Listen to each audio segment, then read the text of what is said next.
Hi, everybody. Welcome to From Sketch to Stage 2.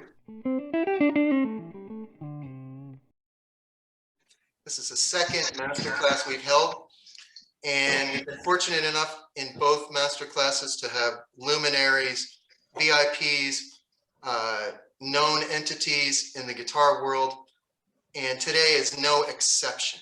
Okay, so the first subtopic we're going to cover is, Dan, I'd like you to talk a little bit about the weight of guitars. Why is the weight of a guitar what it is? Or do you have preferences for a weight? Do you have a body weight to neck weight ratio that you aim for in a build to avoid neck dive? How do you approach weight when you're working on guitars? Well, this last year, I've gained a lot of weight because of the pandemic. You don't look. So do you build later stuff now to put less structural stress on the stage, or I'm trying to figure out how that factors in? I'm a repairman. Okay. I do build guitars, but I don't build lots of guitars. Okay. And the ones that I have built, they were fairly light because I made it. Most of the guitars that I made that were anyways popular were made out of walnut, and it was old walnut. And Wow. I like the weight of black walnut. Okay. I don't like heavy guitars. As a player, I never did. Les Pauls are too heavy. I've had plenty of those. Okay. How do you feel it affects tone? Do you have any opinions of that? Like if you chamber a Les Paul, does it improve it or does it mess it up? You know, That's up to the person playing it. Yeah, that's for damn sure. I've never owned a chambered Les Paul, but okay. I'd probably rather have a chambered Les Paul than a real one today because it would be lighter. I like light. I like, in an acoustic guitar, flat top, I like mahogany over rosewood, even if it's Brazilian rosewood. I like the light sound that comes from mahogany. Do you have a target weight for either a body or a neck? No, I really don't. I don't approach it that way. Okay. I make Flying V guitars, and I make Stratocaster type guitars, and only make two models. One is I have a Jerry Garcia replica that I made for him in '71, and I make Albert King replicas of that Flying V Lucy that I made for him. And we're pretty careful about the weight on those. It's more not so much the weight, it's what the wood sounds like. Okay. And I work with Brian Gallup up in Michigan, who used to work with me for years, and Brian has a technology of taking a piece of wood and he can tell you what kind of sound it's going to have. And that's hard to believe, I know, but there's a lot of people that have a big interest in it. So we're making Flying V's out of walnut together, and he's taking the old wood that I had back then, and with his technology, he can find wood that will sound like that. Wow. Do you roast to get lighter ever if you find a heavier piece? It's not a roasting process. No. No, I wondered if you had ever saw a piece of wood you wanted to use, you thought that's too light, maybe I'll roast it or something like that, or I'll put a lighter. The roasting thing is so new. I love the look of it. I like the look of the roasted wood. I love light wood. I love Douglas fir. I've used a lot of Douglas in the last couple of years, 15 years. I've made some guitars out of very old Douglas fir. I love the sound that comes from that. And would those be acoustic or electric? Those would be acoustic electrics. Okay. In some respects, weight, well, in every respect, the weight of the instrument depends on what the customer wants. As some of my customers have gotten older, they want lighter weight instruments. To my ears, certain heavier instruments sound better in the same configuration than their lighter counterparts. I have owned a chambered Les Paul, and while it's nice and light, I think that the tone is nowhere near as good as a real Les Paul of Honduran mahogany without the holes in it. Bass-wise, I think our average instrument's around 9 to 9.5 pounds. We've made some as low as 7 pounds, which, I mean, they sound great, They don't always have the focus and the sustain of a heavier instrument. When you get up to 14 pounds, you need someone else to hold it for you. Jimmy so you can Johnson. play it. Jimmy Johnson. Yeah, it's like it gets crazy. And at some point, while mass equals tone and weight and mass are combined, it gets so heavy it doesn't matter anymore.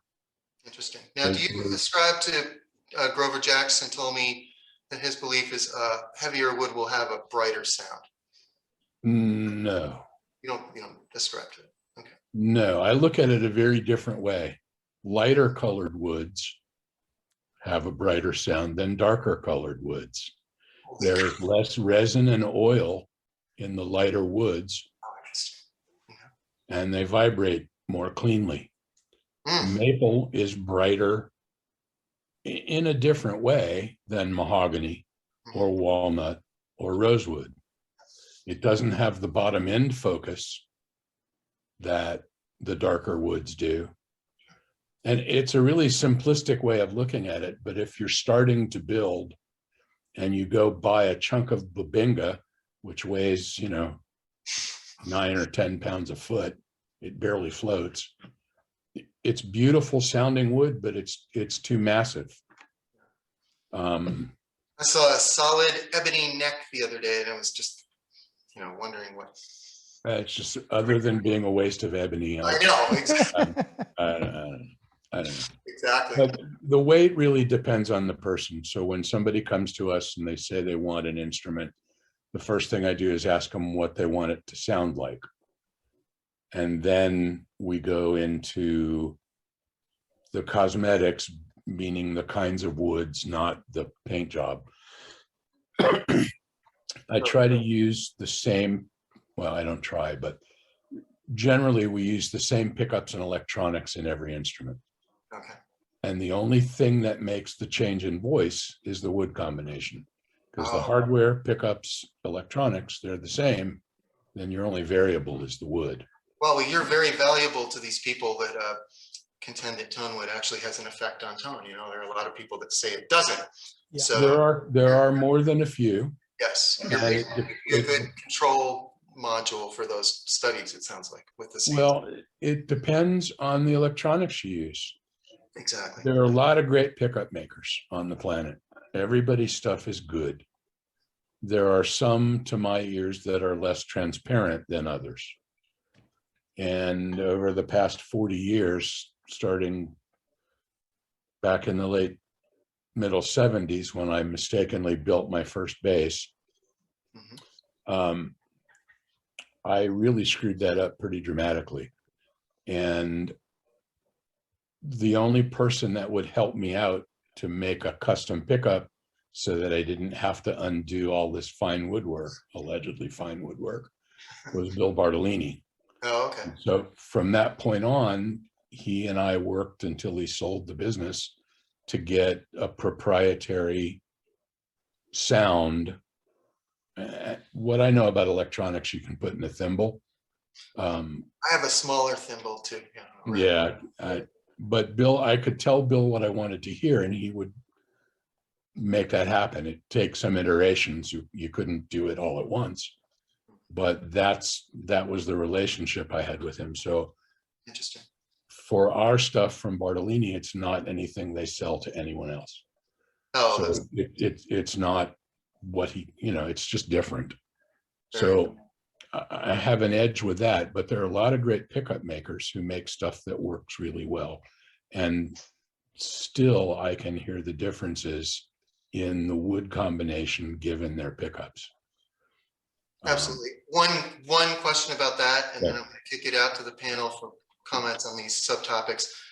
Some people have told me they believe, and it seems fairly true, if you have an active set of pickups and you put them in different instruments, that you'll have less of a variation than you would if you were to put a passive set of pickups in different instruments. It's just different. It's not less.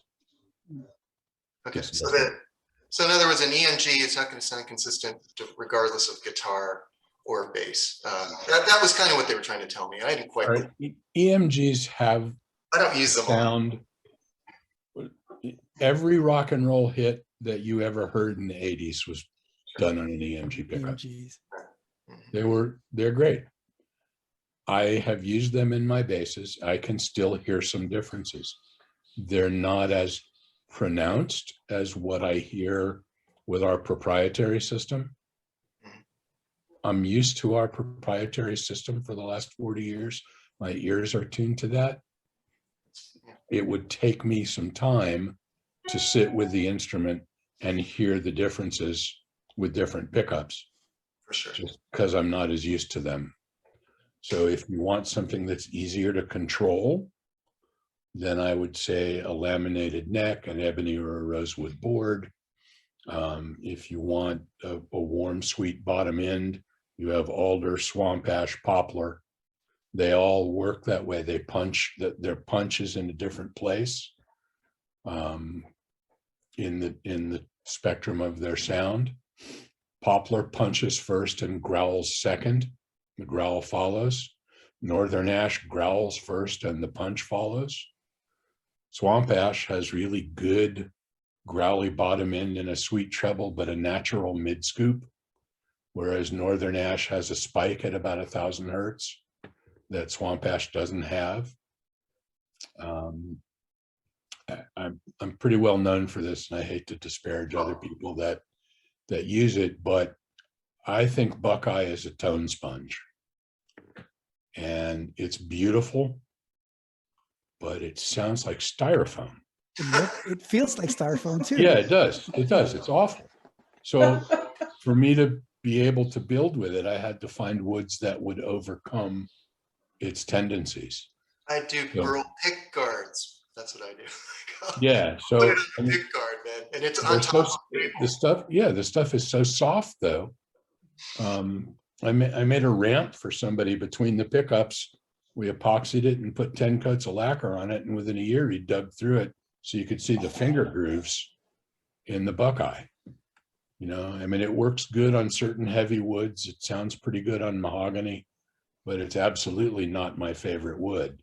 So if somebody wants that, then they have to be told before I build this what they're going to get out of the instrument. And if it doesn't suit what they're looking to hear, then we just don't do it.